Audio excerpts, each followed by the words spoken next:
Ahora. Bueno, Listo, Alfredo. bueno, gracias. Buenas noches para todos.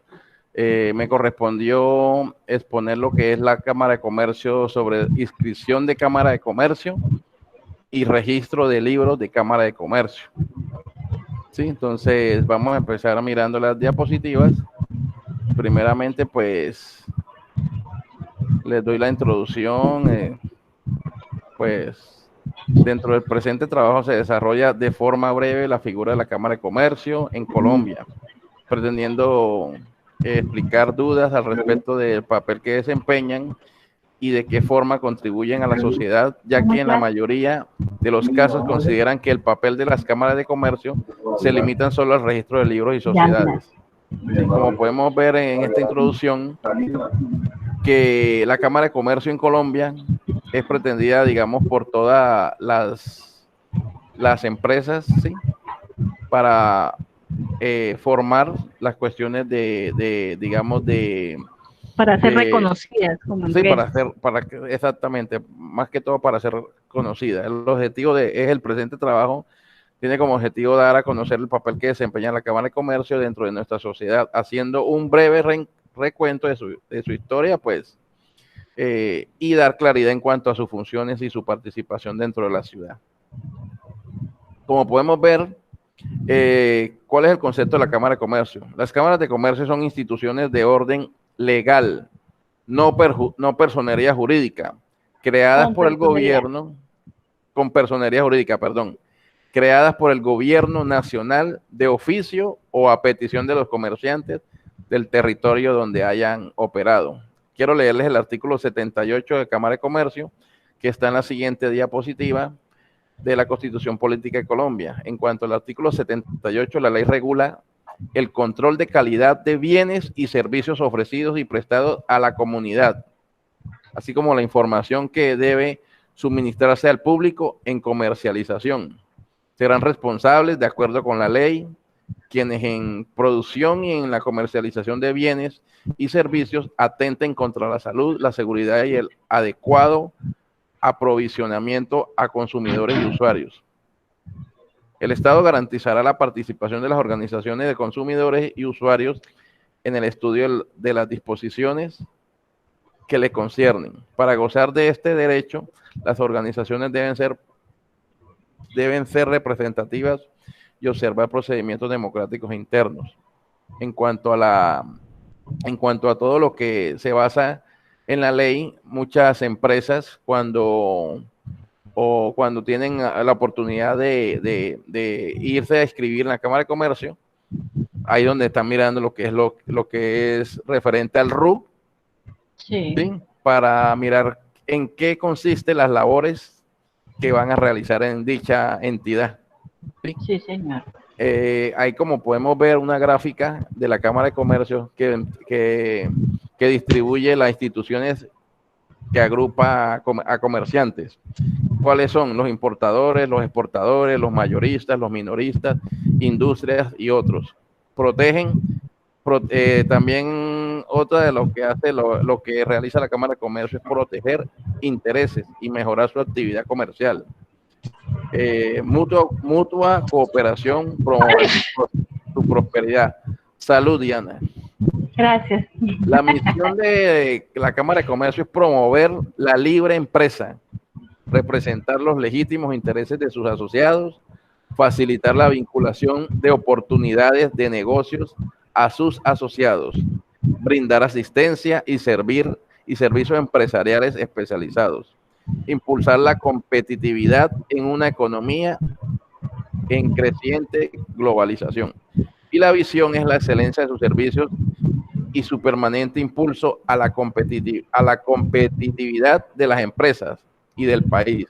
La Cámara de Comercio debe aspirar a ser reconocida como obligado referente de la sociedad. ¿Cómo se inscribe una empresa en la Cámara de Comercio? ¿Sí? Para llevar, lo que estábamos hablando ahorita, para llevar a cabo la formalización de su negocio o empresa, la persona natural debe primero que todo solicitar su inscripción en el Registro Único Tributario, que es el RUT. ¿Sí? Ahí donde van a mirar las actividades que decía yo ahorita, referente a las labores cotidianas en las cuales dicha empresa va a ejercer hacia la comunidad o a la ciudad. Dice administrativo, impuestos y aduanas de la DIAN. Posteriormente efectuará su inscripción en la matrícula mercantil de la Cámara de Comercio, o sea, queda inscrita, y para que toda entidad cuya, digamos, empresa vayan a necesitarla, pues solamente mirando en el sistema ya aparecerá inscrita como empresa seria, en la cual quiere distribuirse en la Cámara de Comercio.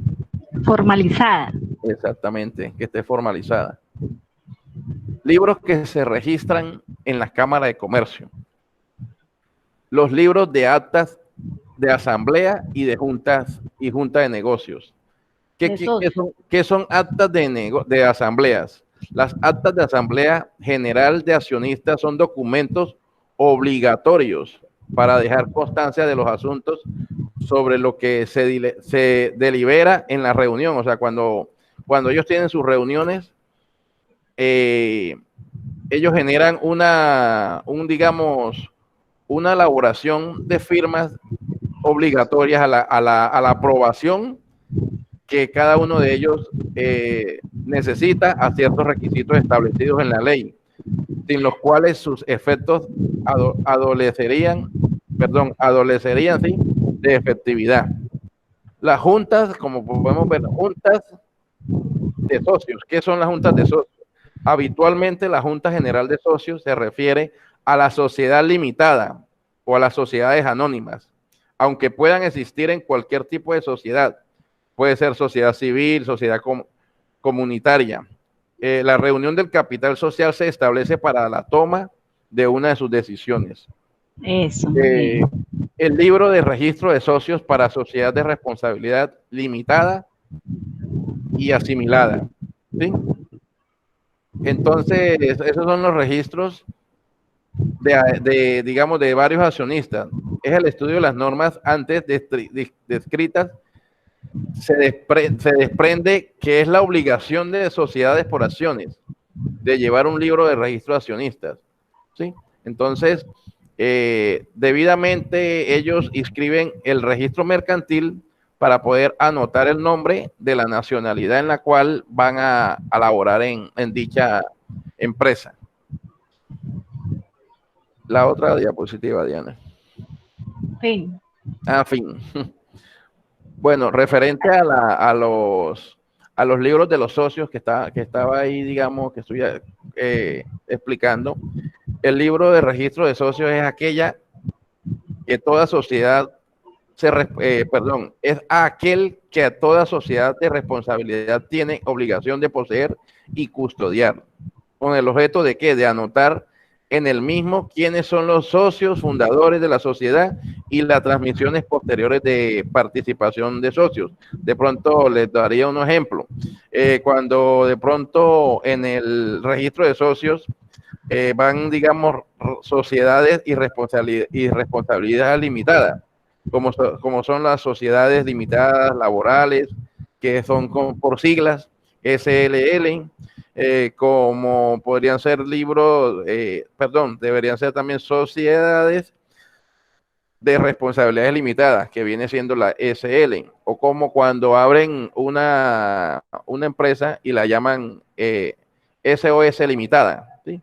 Entonces, ese es el registro de cada socio. Por eso es que se le llama registro de socios para las sociedades. Entonces, hasta ahí, eso era lo que me correspondía a mí explicar referente a la Cámara de Comercio. Muchas gracias, Alfredo.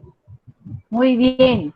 Entonces, aquí podemos observar que nosotros para formalizarnos, hacemos el registro en la Cámara de Comercio, y la Cámara de Comercio pues lo que hace es eso, velar de que el servicio que se esté prestando pues cumpla con las leyes, ¿verdad?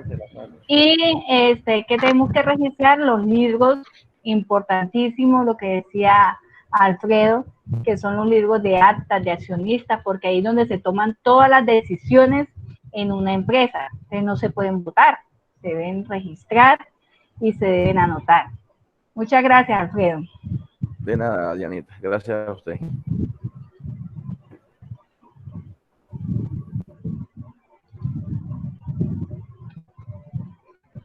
Como me tocó cerrar todo, otra vez me toca abrir. Después de la Cámara de Comercio dice apertura de cuenta bancaria, Lady. Lady, ¿usted ya me envió esa? No me la ha enviado, ¿verdad? Sí, sí, señora, yo se lo acabé de enviar al correo, profe. Ah, apenas, listo.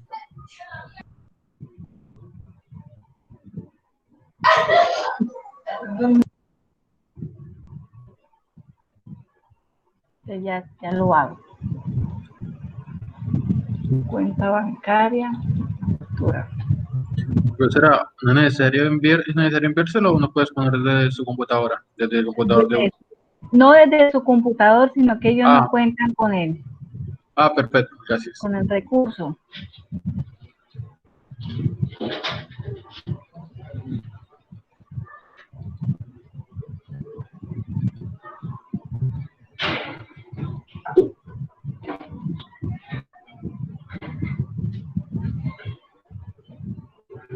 Listo, Lady, esa está, ¿verdad? No se está viendo, profe.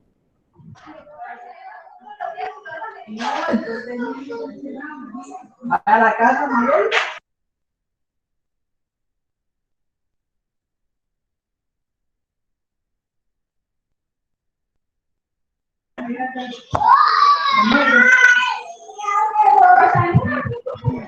Listo, Lady, ¿ahora sí se ve? Sí, señora. Bueno, le damos la palabra. Toca que pide por favor allá atrás que hagan silencio para que podamos escucharla bien.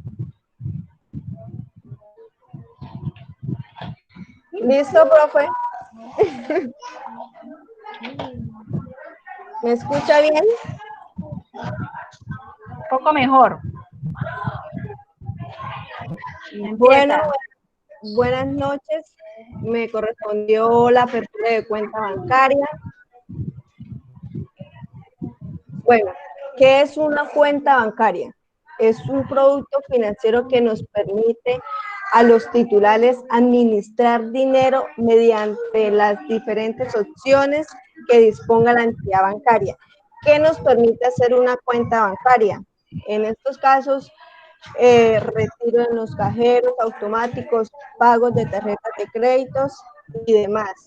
Todos los movimientos que realizamos, ingresos o de salida de dinero, esto nos queda registrado en nuestros movimientos, en los cuales pues hoy en día ya es en los celulares o por medio de plataformas, o cuando uno va y pide los extractos bancarios, pues ahí uno vemos los movimientos que sí hacemos como nosotros como persona natural, como tanto persona jurídica. Siguiente, profe.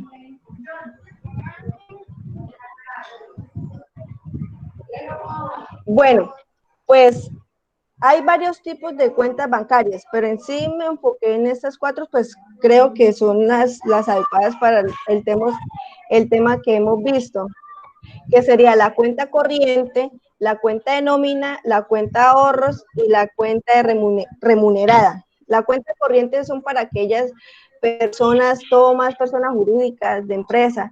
Es el producto principal para administrar nuestro dinero, no ofrece beneficios.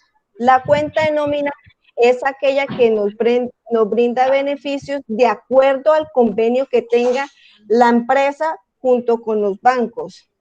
Y la cuenta ahorro, pues ya es la personal que directamente, pues que la mayoría tenemos, que ahorra nuestro dinero. En ocasiones es la misma de nómina, porque uno cuando ingresa a una empresa, no, tiene cuenta, sí, la de ahorro. No necesariamente tiene que la empresa enviarnos a sacar una cuenta. Y la cuenta remunerada está orientada para quienes quieren evitar penalizaciones por distintos de sus fondos ante plazos que, o sea, ante ya el convenio que ha tenido junto con la entidad bancaria. Listo, profe. Siguiente. No se mueve. Siguiente, ahora sí. Bueno, aquí en las siguientes dos diapositivas vamos a ver qué es lo que requiere una persona natural o una persona jurídica como empresa para sacar su cuenta bancaria. Pues como nosotros como persona natural, obviamente nos van a exigir nuestra identificación, que es nuestra cédula. Y cuando vamos por cuenta de nómina, tenemos que presentar el certificado de la empresa como tal, menor a 3 meses. Por lo general uno va a una empresa a trabajar y es lo primero que le dan a uno. Bueno, en el caso que la persona no tenga cuenta bancaria, porque si ya tiene, pues lo más lógico es que uno presenta la de ahorro, la de una. Pero también algunas empresas sí requieren o es un requisito como tal que sea de la empresa, cuenta de nómina. Y también piden certificados de ingresos, declaración de la última periodo de grabación disponible, certificado de ingreso del contador público. Siguiente, profe. Estos son para los requisitos para una persona natural.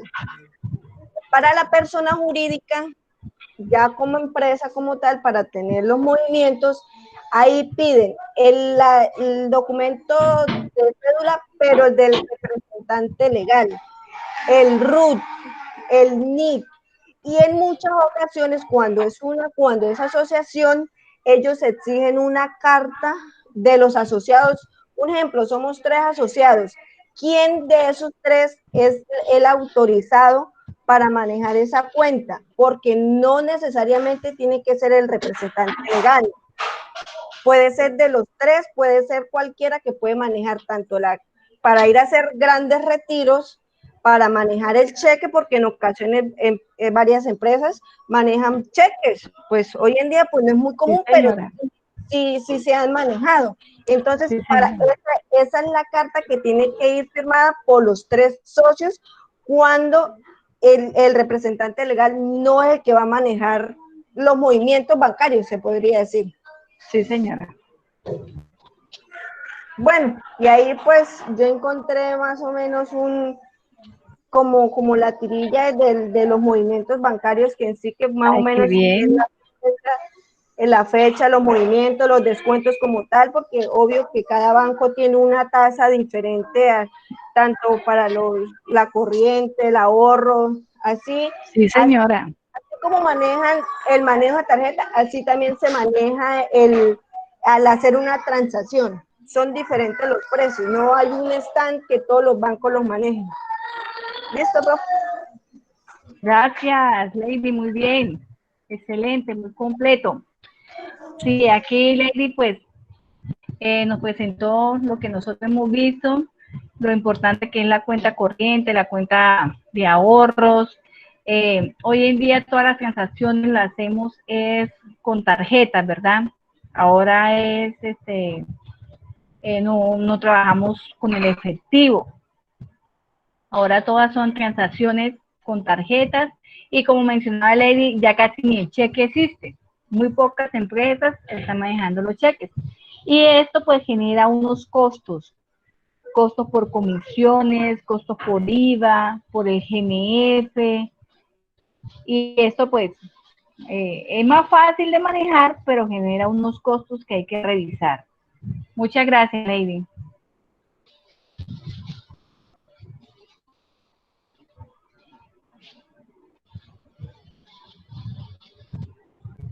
Ahora continuamos con Yadira, el cheque.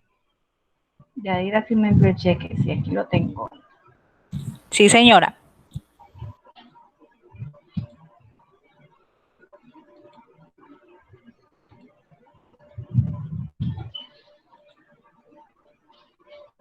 Listo, Yadira. Cuando usted disponga. Gracias, profe. Buenas noches. Bueno, el tema que me correspondió es el cheque.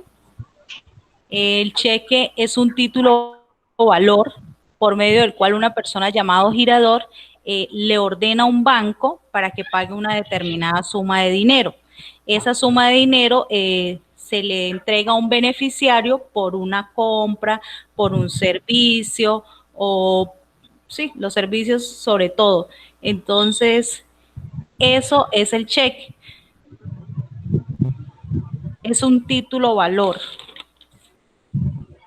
Dentro del Código de Comercio, el Código de Comercio es el conjunto de normas que rige el derecho mercantil, o sea, que rige a todos los comerciantes. Dentro del Código de Comercio hay 4 artículos, está desde el 712 al 716, donde nos da como las pautas para la elaboración y la expedición de los cheques. Entonces, el artículo 712 nos dice, ay, profe, nos dice, no, el anterior. Aquí dice el 213. Sí, el anterior era el 712, profe, ahí estaba bien. Listo. Nos habla de la expedición del cheque y nos dice que los cheques vienen de una cuenta bancaria y vienen en forma de, como de un librito, ¿sí? De un formulario impreso.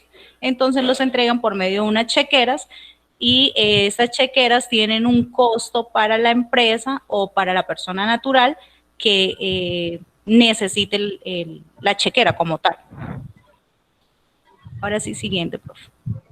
En el 713 nos habla del contenido del cheque. Nos dice también que además de lo que está dispuesto en el artículo 621 del Código de Comercio, que es donde nos habla de que los cheques deben llevar una firma o en caso de algunas empresas pueden llevar 2 firmas, el sello de la empresa, que el cheque lleva el nombre de la persona a quien se le va a girar, la fecha, el valor.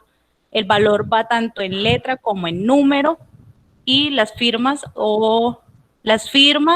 y el sello o en algún caso solo las firmas. Eso dependiendo de la empresa o dependiendo de la persona natural. Nos habla en el artículo 714 de la disposición de fondos. Los cheques, pues toda empresa o toda persona natural debe tener primero su platica en el banco para que sí pueda empezar a girar los cheques. Entonces los cheques también se pueden devolver porque faltan fondos, por fondos insuficientes. Cuando la persona va a retirar el cheque al banco, el banco le dice que no es posible entregarle su dinero porque la empresa no tiene fondos suficientes. Hay unas limitaciones cuando se giran los cheques o cuando se negocian los cheques. Eso está en el artículo 715 del Código de Comercio. Esas limitaciones nos hablan de unas cláusulas que se colocan al iniciar la cuenta bancaria como tal. Nos habla de que pueden ser negociables. Las negociables son aquellas donde se le gira el cheque a la persona y solamente se puede cobrar por medio del banco, más no por ventanilla. No se puede descambiar fácilmente. También está la otra restricción donde nos habla de que solamente se le va a pagar a un único beneficiario. Solamente si el cheque dice que se le va a pagar a Diana, es Diana quien debe ir a reclamarlo, más no puede enviar a Alfredo ni a otra persona. En el artículo 716 tenemos la limitación de la negociabilidad de cheques girados a favor del banco librado. Eso significa, dice, el cheque expedido endosado a favor del banco librado no será negociable. Solamente esos son los cheques que van directamente, ¿cómo se dice? Que lo va a cobrar solamente otro banco o otra empresa. Pues eso fue lo que entendí. Sí, señora, está bien. Sí. Bueno, entonces acá tenemos como la dinámica de cómo se organiza o cómo se abre la apertura de la cuenta. Entonces, La persona natural o jurídica puede ser el gerente de la empresa, se acerca al banco, lleva su platica en efectivo y dice que necesita empezar a solicitar una chequera para poderle pagar a sus empleados o a las personas a quien les prestan los servicios a ellos. Entonces va al banco, allá solicita la chequera, esa chequera tiene un costo, la cual luego es debitada por parte del banco hacia la empresa o a la persona natural. Luego esa persona le entrega el cheque al beneficiario, que es aquella persona que le presta los servicios o la persona a quien le hace las compras. Esa persona luego va al banco, entrega el cheque y allí le van a entregar su platica en efectivo. Ahora tenemos las clases de cheques. Hay un cheque cruzado que es el que en esos momentos se maneja por medio de las 2 rayitas, como está el ejemplo ahí. Y eso significa que ese cheque solamente se puede consignar, no lo pueden retirar. Entonces, algunas empresas, cuando entregan los cheques por una alta suma, le colocan las 2 rayitas para que no sean descambiables, o sea, para que no se puedan descambiar. Se debe consignar directamente a la cuenta de la otra empresa o de la persona que le presta los servicios para que luego, cuando ya se haga el desembolso o el canje en el otro banco, ahí sí pueden retirar su plata en efectivo. Mientras tanto, no. Tenemos el cheque al portador. Pues la verdad no lo había visto. Dice que no lleva el nombre específico de la persona, solamente dice que se pague al portador y cualquier persona lo puede encontrar, lo puede descambiar, perdón. Sin embargo, creo que no es tan viable porque si a uno se le pierde el cheque, cualquier otra persona que lo encuentre, exacto, se lo roben. Descambiar. Exactamente, es más fácil para descambiarlo. Entonces creo que ya no se utiliza como tal. Exacto. El cheque a la orden, pues es el normalito que uno ve que se le gira a una persona. Esa persona tiene que endosarlo y lo puede reclamar en el banco. Sin embargo, en este cheque, un ejemplo, el cheque se le entregó a Diana. Diana lo endosó en la parte de atrás, colocó su firma, su número de cédula y se lo pudo haber entregado a Brigitte y le pudo haber pagado, un ejemplo, el arriendo con ese cheque a Brigitte. Entonces Brigitte puede nuevamente lo firma y puede ir a descambiarlo. Ese es el cheque a la orden. Los cheques de caja. Esos son emitidos por una determinada institución de crédito, un ejemplo, un banco, y solo pueden ser cobrados dentro de sus sucursales. No puede ser porque los otros cheques normales, ejemplo el anterior, se puede ser cobrado en cualquier otra sucursal o en cualquier otro banco. Lo que pasa es que va a tener un cobro que se le va a hacer a la empresa que lo giró. Entonces, los cheques de caja solamente pueden ser cobrados en la misma institución, en la misma sucursal de ese banco que se giró, más no en otros. El cheque de pago diferido. En este cheque es algo muy, ¿cómo les digo? O sea, vamos a encontrar fechas, específicamente son fechas. Va a hablar de que en una fecha fue en la que se giró, pero yo no tengo plata para que usted lo pueda retirar, sino hasta después de octubre. Entonces le coloco la fecha de girado y le coloco la fecha de donde usted puede empezar a cobrarlo. Entonces esa es la clase de cheque de pago diferido. Va a tener una fecha específica para que usted pueda iniciar a cobrarlo y no desde la fecha de la emisión. Y bueno, porque así no incurren sanciones.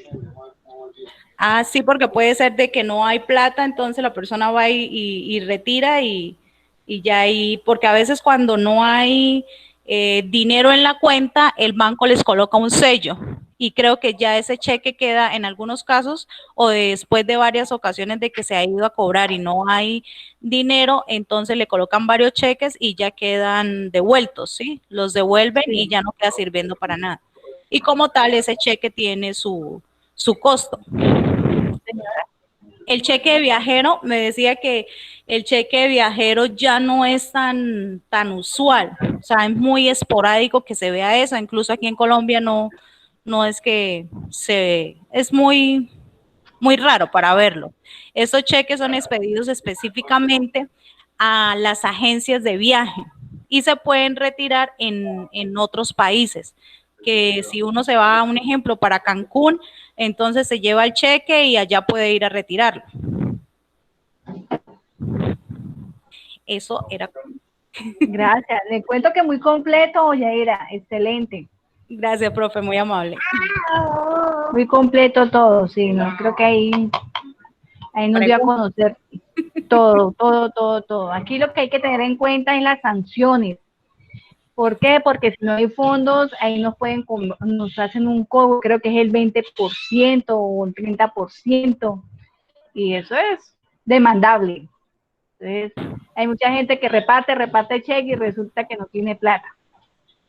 Sí, señora, por eso ahora ya casi se ve más que lo de las transferencias electrónicas, lo que más Sí, se ve ahorita. Muchas gracias, Yaira. Ahora seguimos con Tatiana. Pagaré. Acá estoy, profe. Gracias, Tatiana. Profe, ¿usted me la puede colocar ahí la diapositiva? Sí, ahí está. ¿Aparece? Pero aparecen las partes. Antes fue lo final. ¿Cómo hago para que se vea más grande? Este es el primero. Bueno, creo que ahí se ve más grande. Listo, profe. Sí, señora. Bien. Bueno, a mí me corresponde el pagaré. Voy a seguir la siguiente, profe.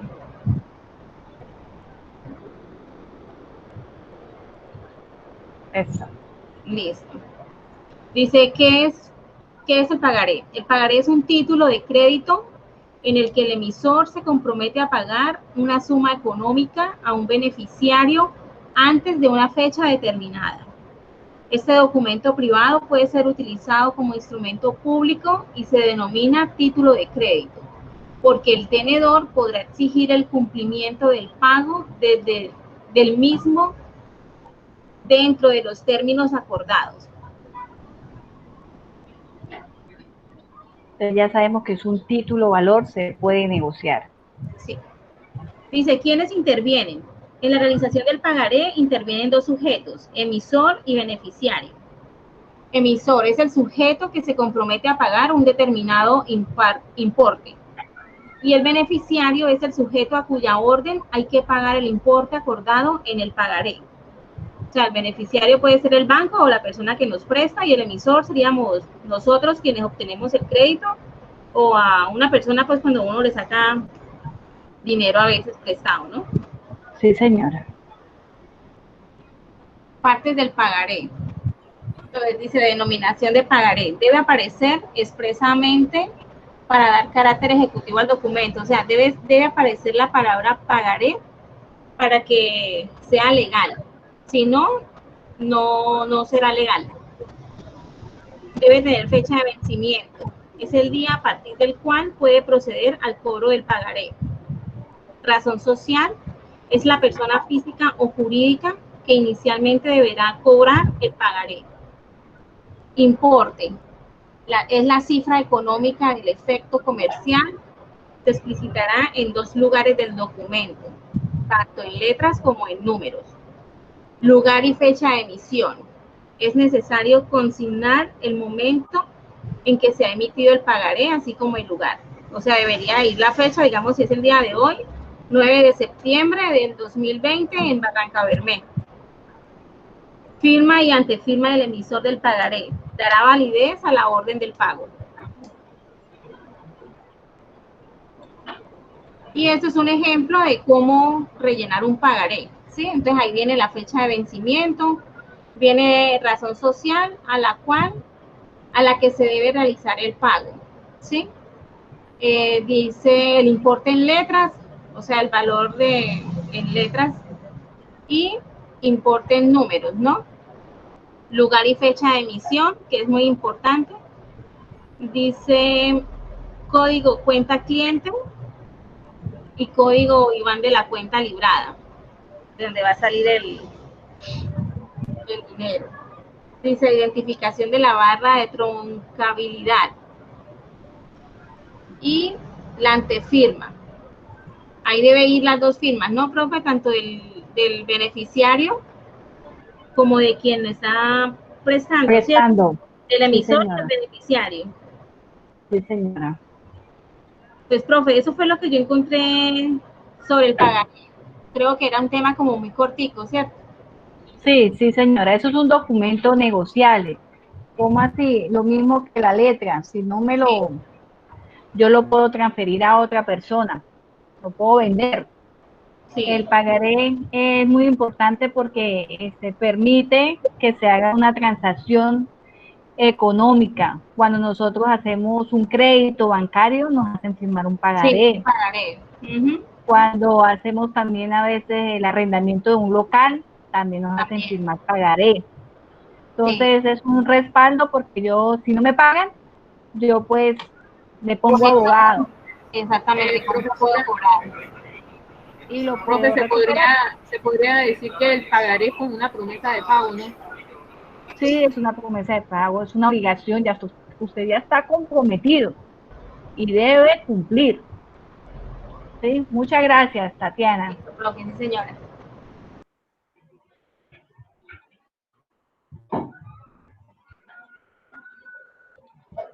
Continuamos. Estamos aprendiendo muchísimo hoy.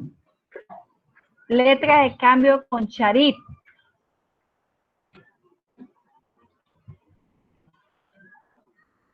Charit, ¿está por ahí? Sí, señora.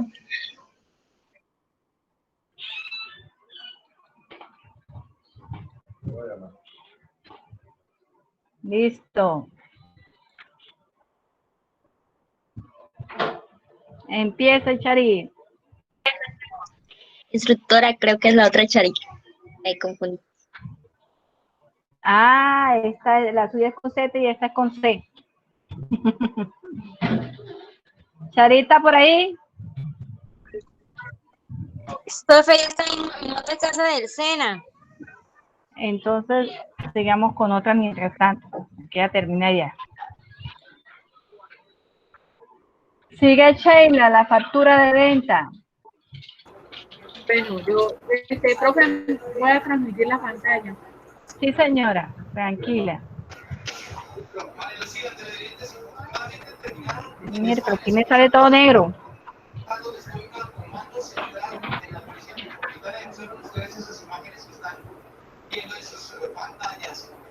Grupo de manifestantes llegó hasta este lugar que estaban movilizando y pues prendieron contra el comando central de la Policía Metropolitana del Valle de arrojaron algunas rocas, rompieron algunos vidrios, intentaron ingresar. Por favor, me pueden avisar cuando ya se vean ustedes. Intentaron también prender el balance presentado por la Policía Estatal. Rompen las vallas que rodean el comando para evitar que ¿Ya se ve? Sí, ya se ve. Ok.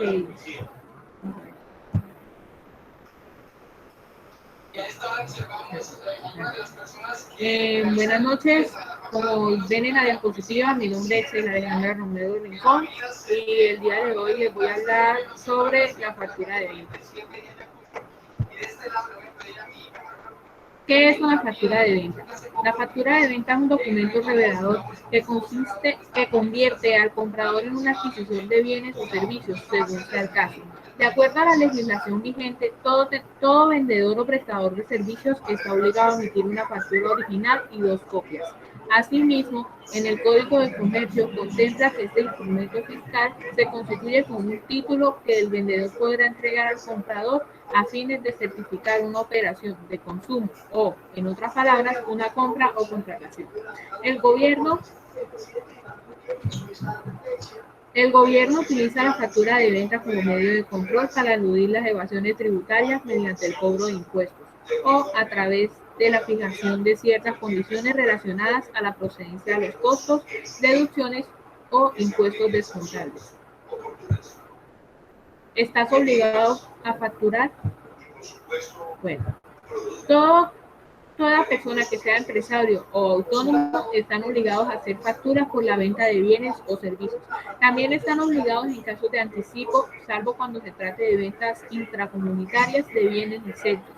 Concretamente, todo empresario o autónomo están obligados a emitir factura en los siguientes supuestos: cuando su cliente es otro empresario o autónomo, cuando su cliente, un particular, lo solicita para fines tributarios, para la exportación de bienes que estén exentos de IVA, salvo en las tiendas libres de impuestos, para operaciones intracomunitarias, cuando su cliente sea la administración pública o una persona jurídica que no sea empresario o autónomo. En el primer caso se debe emitir una factura electrónica. Para la venta de bienes de montaje o instalación antes de ponerse a disposición en el territorio donde se aplican impuestos, y para ventas que se realizan a distancia y ventas sujetas a impuestos especiales. El emisor de la factura siempre debe guardar una copia y entregarle otra a su cliente. Ahora vamos a hablar de la regulación de los contenidos obligatorios de una factura. Los contenidos de una plantilla de factura están prefijados por la normativa de facturación. Estos contenidos son de obligatorio cumplimiento para todo aquel que ha de emitir una factura que justifique la compraventa de un bien o servicio. La omisión de uno de sus contenidos obligatorios puede anular la validez frente a la agencia tributaria, que es el organismo supervisor para que se cumpla la normativa. Obligación de emitir una factura. Emitir facturas tiene carácter obligatorio para dejar constancia y poder comprobar la realización de la operación comercial. Omitir la emisión de la factura puede significar un delito tributario perseguido por las autoridades fiscales del país. Y a continuación vamos a hablar de la información necesaria de una factura. Para emitir una factura se necesita incluir algunos datos básicos, obligatorios para que la factura sea válida. Algunos son el número de la factura correlativo a la serie numérica, el nombre o razón social del comprador y vendedor, ya sea una empresa o una persona, el NIF de comprador y vendedor, así como su dirección fiscal, fecha de expedición, fecha de operaciones cuando esta no coincide con la expedición, descripción del bien o servicio, el precio por unidad y el precio antes de impuestos de cada uno de los bienes o servicios, si existe algún descuento o anticipo señalar, ¿no? Impuestos, el impuesto sobre el valor añadido y el tipo que se aplica, así como el IR, la cuota tributaria, el importe total. Si la factura está exenta del IVA, se debe hacer constar citando la ley del IVA y el artículo por el cual queda exenta. Creo que ese artículo no aplica acá a Colombia porque al final me di cuenta que la información era como que de España. En caso de facturación por el destinatario y de inversión del sujeto pasivo se debe mencionar. Y en caso de pertenecer al régimen especial de bienes usados o al régimen especial de agencias de viaje, también se puede consignar en la factura. Ahora les voy a mostrar un ejemplo de factura.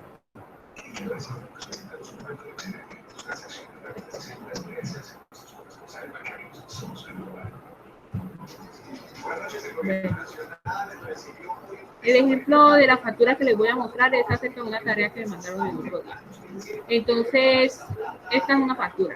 Como pueden ver, aquí está el código de la persona o del cliente que usted se haya asignado, el nombre del cliente, el producto que el cliente haya comprado. En este caso es un pantalón negro rastrado. Aquí está la cantidad. Este cliente, o sea, yo compré 3 pantalones negros rastrados. El valor unitario de cada pantalón es de 25.000 pesos. El subtotal es la multiplicación del valor unitario con la cantidad que el cliente compró. De ahí se sacaron esos 75.000 pesos. De estos 75.000 pesos hay que sacarle el IVA, que es el 19%. Entonces se realiza la operación del subtotal con el IVA y de ahí se saca el total a pagar, que incluye el subtotal con el IVA.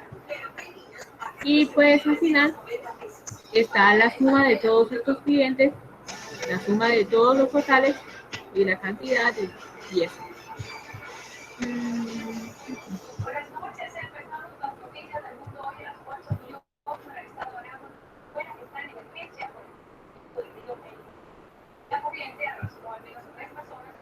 Ok, y ahora les voy a mostrar.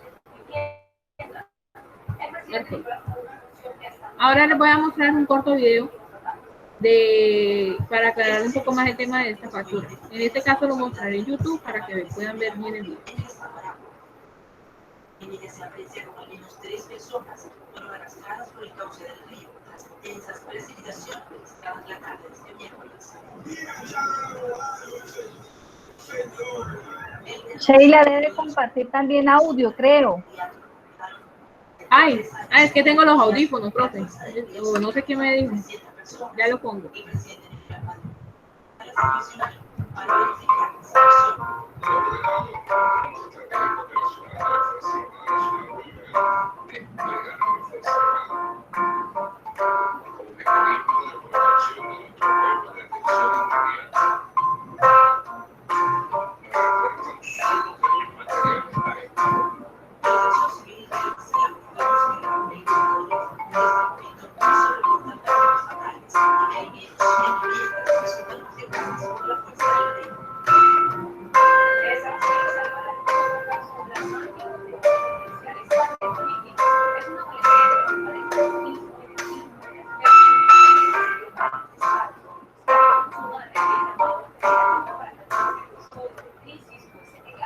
Ok.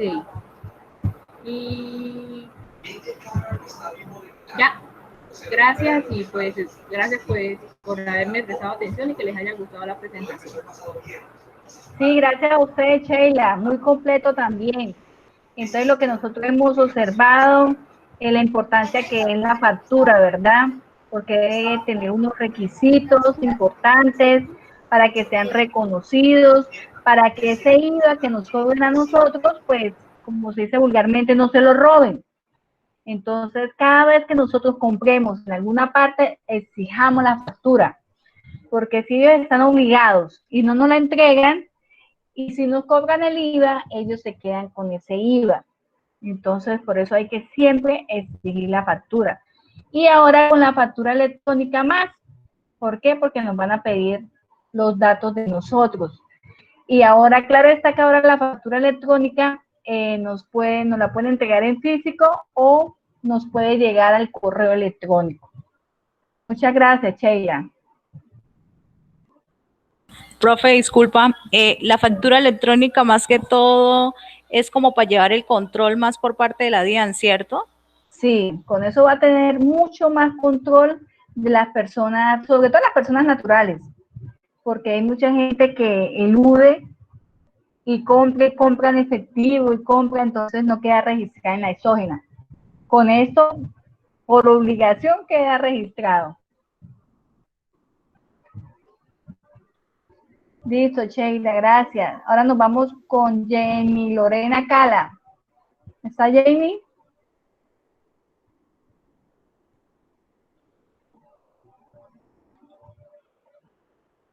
Hace ratico estaba conectada, creo que se ha desconectado varias veces. Ah, está fallándole.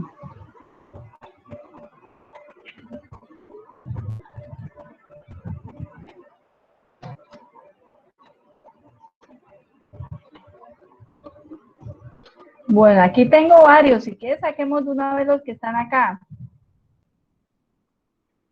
A ver, Techari dijo que mañana. Paola Gutiérrez, aquí lo tengo. Profe, ella el día de hoy no se puede conectar por causa de que tiene problemas con el internet. Listo. Mónica Gallo.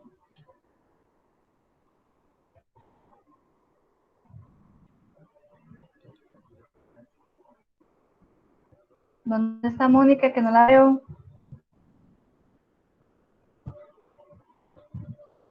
Señora, Mónica, va aquí con él estoy. Señora, para que exponga. Ya le voy a... Ah, no. Mónica tiene... sí, aquí lo tengo. Ya le voy a publicar, Mónica. sí, señora. Listo, Mónica. Bienvenida. Gracias, profe. Ay, soy Mónica Gallo y me tocó permiso de bombero.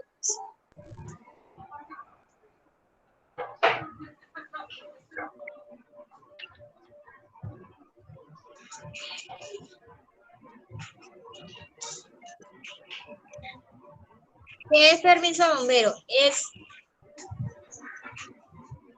la apreciación técnica emitada por el Cuerpo Oficial de Bomberos a través de la cual se realiza seguridad humana, riesgo de evacuación, contención que se presentan las edificaciones, en la cual es donde hace presencia los así es apto ¿qué?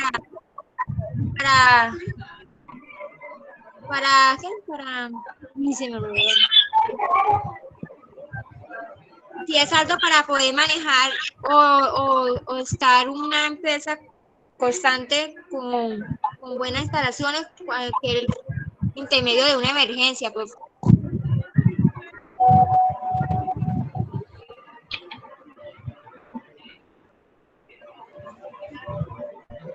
¿Cómo sacar el certificado de bombero? Es interesado en tener una unidad administrativa especial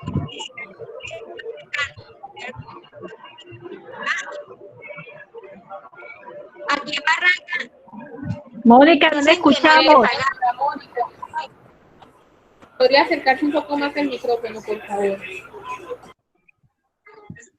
Entonces, aquí en Barranca dicen que no hay que pagar, pero sí se paga como 28.000 pesos por la visita técnica de los bomberos. Y eso es ilegal porque es gratuito. No hay que pagar ni uno ni sanitario ni panación, pero aquí sí hay que pagar. Por un papelito hay que pagar 28.000 pesos. Sí, señora. Entonces, eso es ilegal.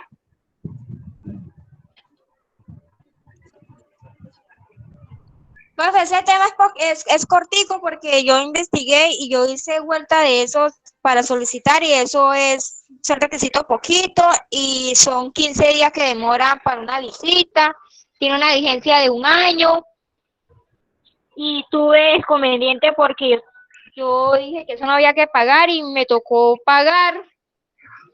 Entonces dijo que eso era estatuto de aquí del gobierno. Sí, señora. Sí, señora. Que eran recaudos que... Sí, señora. Ese certificado es súper importante. Gracias, sí, señora. Sí, se ve sencillo, pero no crea. No crea que es sencillo. Vea que ellos están dando un concepto técnico de seguridad y protección contra incendios. Ellos revisan las instalaciones, si hay un posible corto, si hay una posible fuga. Entonces, ese certificado es muy importante cuando nosotros vamos a crear una empresa. ¿Se imagina un restaurante, una cafetería? O es más, solamente comprar y vender zapatos, de comercializar, que tenga buenas instalaciones, que tenga buena parte de oxigenación. Todo eso ellos lo revisan. Y sí, se demoran como 15 días. Y es un papelito ahí de nada, unos certificados. Muchas gracias, sí, señora. Sí. Muy importante. Muy importante ese certificado. Gracias, Mónica. De nada, profe. Listo, Mónica.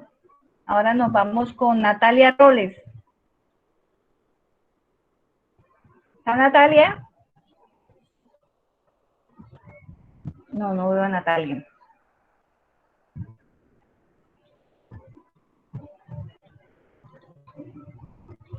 Antonio tampoco lo veo. Don Jaime, contrato de arrendamiento. Listo, profesora. ¿Está listo? Listo. Puede Sí, proyectar. señora.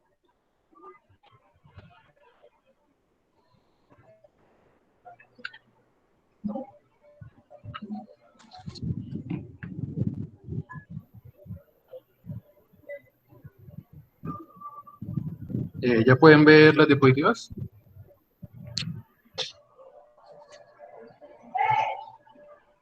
Sí, señor. Listo. Buenas noches, soy Jaime Regreso Morales, me correspondió el contrato de arrendamiento. ¿Qué es el contrato de arrendamiento? Es un acuerdo pactado entre el dueño de una propiedad, el arrendador, y la persona ocupante del inmueble, que sería el arrendatario, quienes a través de un convenio establecen las normas de uso de un inmueble a cambio de un pago mensual llamado renta. Pero el pago también se puede definir en los términos del contrato, no necesariamente debe ser mensual. Ahora, hay dos tipos de contrato, que es el verbal y el escrito. Personalmente aconsejo el escrito, ya que a la hora, digamos, de que una de las dos partes incumpla el contrato, no se pueden, es muy difícil que se tomen acciones legales. Pues sin una copia, digamos, en papel donde mirar, puede ser muy difícil determinar cuáles son los términos del contrato del arrendamiento. En caso el arrendador y el inquilino tengan algún desacuerdo acerca de los términos del contrato, por ejemplo, si se rompe un artefacto del hogar en la vivienda, ambas partes dan buena fe, ¿no? Piensan que la otra parte es la responsable de su reparación. Sin embargo,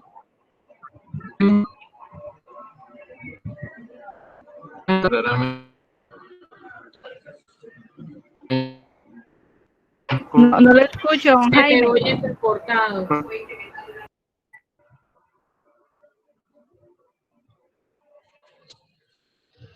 Don Jaime, no lo escuchamos.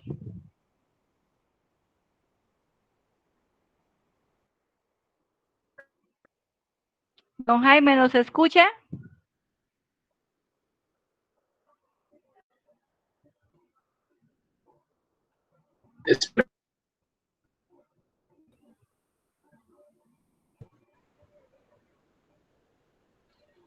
Está como malito el internet. Ahorita me botó.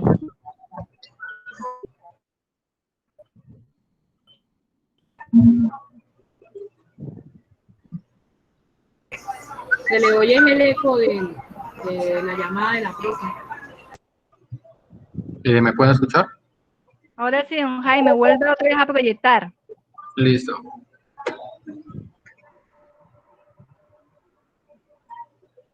¿Listo? ¿Ya pueden ver la diapositiva? ¿Me pueden escuchar bien? Sí, señor. Listo. Iba, digamos, que es difícil decir cuáles de las dos partes recordará correctamente su convenio verbal de arrendamiento. Pues no, digamos que el contrato no se hizo verbal y no escrito.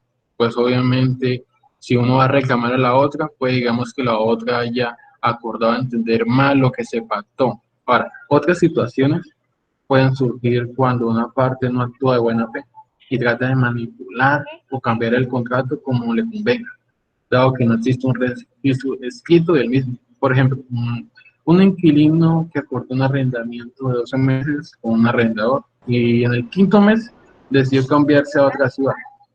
Puede tratar de reclamar que el arrendamiento era un convenio de mes a mes y no por un año completo. Ahora, sin un contrato de arrendamiento por escrito que sirva para confirmarlo, podría ser difícil para el arrendador probar que el contrato fue de hecho por un periodo de un año.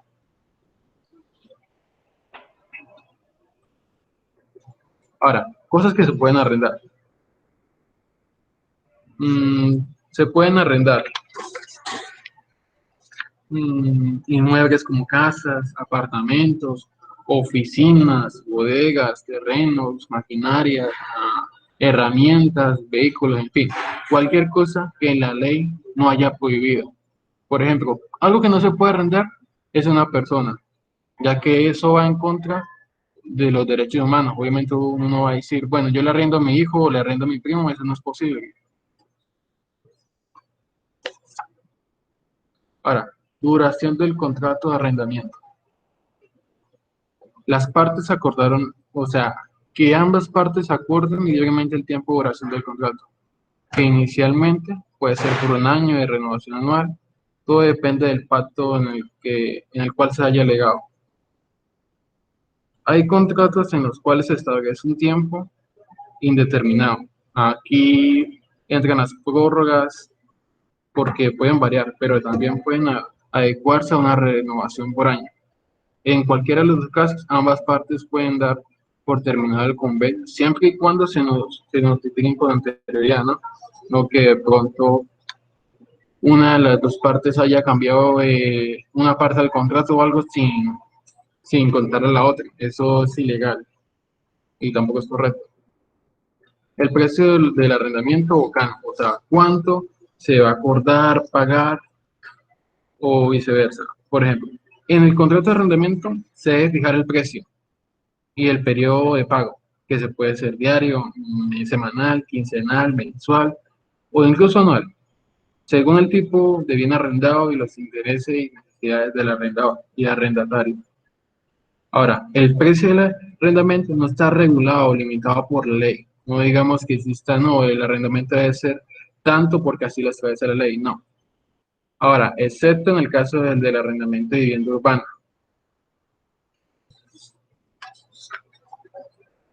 Ahora, el precio, como dije anteriormente, ambas partes llegan a un precio tal y van discutiendo para ver, digamos, si es beneficioso o no para ambas partes. Ahora, hay obligaciones que se deben cumplir. Las obligaciones del arrendador son entregar el arrendatario la cosa arrendada. O sea, cualquier cosa no necesariamente debe ser una casa. También mantenerla en estado de servir para el fin a que sea sido arrendada. También ligar al arrendatario de toda turbación o embarazo en coste de la cosa arrendada. No de pronto que alguien le va a arrendar una motocicleta, bueno, y la motocicleta no tiene papeles, no tiene documentación, no tiene nada. Eso sería llegar a arrendárselo a una persona. Obligación del arrendatario. Debemos pagar el precio del arrendamiento en los plazos acordados, conservar en un buen estado el bien arrendado, cumplir con las normas pertinentes con el reglamento de propiedad horizontal, hacer las reparaciones locativas y demás acordadas con el contrato. Ahora, en el caso de que una de las dos partes no haya, digamos, cumplido con lo acordado, se puede llegar a la terminación del contrato del arriendo. De acuerdo al artículo 2008 del Código Civil, primero, por la destrucción total de la cosa arrendada. Segundo, por la expiración del tiempo estipulado para la duración del arriendo. Por la extinción del derecho del arrendador, según las reglas que más adelante se expuserá. Por sentencia del juez o del prefecto en las cosas a las que se haya previsto. Ahora, les voy a mostrar un contrato de arrendamiento de una empresa mexicana de bienes raíces. Acá está. Se establece para que la persona se va a arrendar y la persona, digamos, la cual es responsable, digamos, que la otra cumpla. Acá está. Mediante el presente contrato del arrendador se concede al arrendatario el goce de inmuebles, etc. Identificación del inmueble, lo que se le va a arrendar a la persona, el destino del arrendatario, el precio del arrendatario, ya que, digamos, si fuera verbal, puede que se pueda violar esa parte. También está la cuota de administración del arrendatario, está el incremento del precio. Digamos, cuánto se va a incrementar tanto el año. Por decirlo, una persona está pagando tanto y al otro año tendría que pagar más. Ahora, es muy raro los casos que obviamente la persona no le incremente el arriendo porque no sería beneficioso para la persona, no tendría, digamos, unas ganancias. Ahora, el lugar para el pago puede ser, digamos, directamente o de pronto que se lo cancele la cuenta bancaria o una cuenta de ahorros, entre otras. Ahora, la vigencia del contrato, cuándo se va a terminar el contrato, las prórrogas, los servicios, cosas que se vayan a anexar, y la cláusula penal, digamos, en el caso de que incumpra el contrato, ya puede, digamos, tomar acciones legales, requerimientos del arrendatario, preavisos para la entrega del arrendatario, causas de terminación, como expliqué anteriormente, sección de los derechos. Acá explica, digamos, recibo y estado, cómo se le entregó, qué cosa faltó, digamos, por reparar, y una de las dos partes se comprometieron de tal manera para reparar tal cosa de la vivienda o de las cosas que se vaya a arrendar, para las mejoras que se pueden hacer, a la utilización del arrendatario, abandono del inmueble, a la provisión del arrendatario, por ejemplo, que la persona vaya a arrendar el inmueble. Eso no es ilegal, siempre y cuando se haya especulado en el contrato que ambas partes están de acuerdo, o sea, pero más la parte a la que se le va a arrendar el inmueble o tal cosa. Digamos que la persona le va a arrendar tal cosa a esa persona y esa persona va a arrendar. Bueno, siempre y cuando se le haya, digamos, permitido a esa persona hacer tal acción. También puede, digamos, que yo le arrendo, digamos, la casa, pero no permite, digamos, que venda, no permite, digamos, drogas, no permite, digamos, que se haga fiestas donde se involucra alcohol, etcétera, entre otros. Este fue el tema que se me asignó, contratos de arrendamiento. Muchas gracias. Don Jaime, muchas gracias, muy completo. Uy, el contrato de arrendamiento es supremamente importante, a veces porque creemos que es una amistad, no cumplimos con esos requisitos y después nos podemos ir a pleito. Arrendar una casa, usted sabe que la casa tiene muchas partes, y como usted decía, hay que aclarar quién es el que hace las mejoras, cómo lo entrego, a veces hay que hasta tomar fotos de cómo entrego el inmueble para que me lo entreguen tal como yo lo estoy entregando. Por ejemplo, yo le entregué la casa así, así, y mire cómo usted me la entregó. Ahora, si fuera verbal, la persona no voy a tomar acciones legales porque obviamente no va a ir a un juez, mire, nosotros hagamos tal cosa y no cumplió. Pero si con un documento, la persona me puede decir, mire, acá usted firmó y acá usted incumplió, acá tengo la evidencia. Sí, señor. Y sobre todo hoy en día que cuando dura mucho tiempo con el inmueble arrendado, las personas se quieren quedar con el inmueble. Sí, ha sucedido casos. Entonces hay que tener mucho cuidado. Muchas gracias, don Jaime. Gracias a usted. Le digo don Jaime, pero... Tranquila. Listo, compañeros, dejamos hasta hoy con este tema.